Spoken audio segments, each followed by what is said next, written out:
The revival now is not just about eating the fresh watercress, which is very good for you, it's also about producing new products and ideas that are utilising watercress. So there are businesses locally using watercress in chocolates, for instance, or there may be some producers making a watercress gin distilled. And that's incredible to see that diversity, and that's very much based around this epicentre of production in Alresford. This area is really renowned for watercress production because of its water availability. This site in particular will produce around about 7 million litres every day, and that water is coming right from below our feet. Anything up to 60-70 metres down, there's an aquifer that's free flowing continuously, and that aquifer, as it's coming up through the bedrock, is picking up minerals and nutrients, and it's those minerals and nutrients that go towards the watercress production.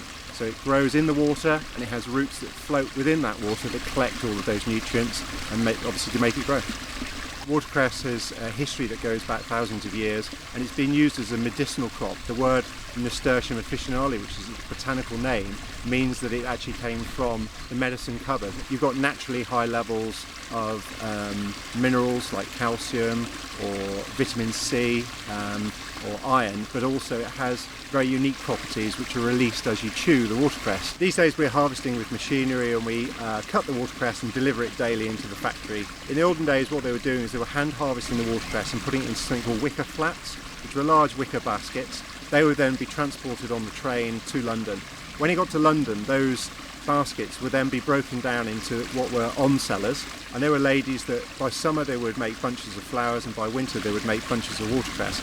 And what they would do is then they would go and sell their penny bunches throughout the markets, and they were sold in cones, and this is the origin of watercress bunches. The cone was an easy way of consuming the watercress as you were on the move. So it's been one of the earliest sort of fast food on to go products. And the reason why they were eating the watercress during the winter was it was its natural season, but also it was the only reliable source of nutrients that you could get, because obviously in those days we didn't have the imports or the availability of such a broad range of products. So watercress is truly British, and it was then being sold in the markets to provide all that nutrition. That strong flavour is the benefit. And we found over the years that you have that sort of aficionado group that love watercress, that eat it daily, and they're generally eating it for the flavour but also the health benefits. There are all sorts of ways that you can reduce that intense pepperiness if it's not necessarily to your liking. So you can add an oil, for instance, so you've got a vinaigrette with an oil dressing. That really does calm the flavour down. It can be cooked with, quite often wilting watercress is a great way of consuming it, and you can put it in all sorts of dishes, literally stirring it in at the end, because if you heavily cook watercress and you cook it for a long period of time at high temperatures, you're going to lose a lot of those health benefits. So what we say is just cook gently and don't overcook the watercress if you're going to be consumed, or ideally just eat it and chew it raw.